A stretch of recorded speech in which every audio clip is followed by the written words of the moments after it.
Kung gusto mo ng hydrated skin pero ayaw mo ng malagkit sa balat, eto na yung para sa'yo. This is the original Hyalocera Moisturizer. Kung nahihirapan kang humanap ng moisturizer na hindi malagkit pero hydrating, baka ito na yung hinahanap mo. Kasi ganito rin ako dati, either sobrang oily ng feeling or kulang naman sa hydration, lalo na pag mainit yung panahon. So ito yung kulay niya. So matagal ko nang ginagamit yan, kaya konti na lang yung laman. Tapos ito, meron siyang pang scoop and pwede mong i-apply sa balat mo. Makikita natin, sobrang clear lang. Na-apply natin siya.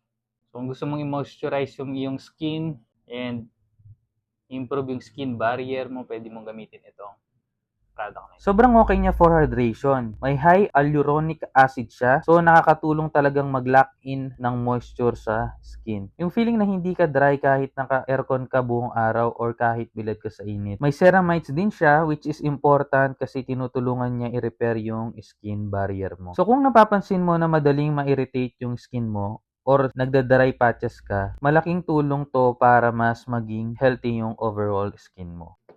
Apply lang natin siya.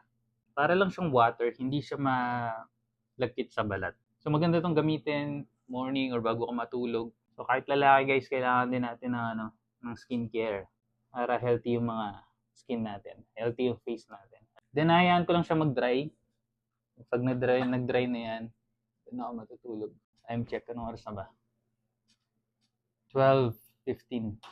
Madaling araw na pala. So yan, kung gusto nyo rin itong product na to, the original Hyalocera Moisturizer, check nyo lang dyan sa my basket.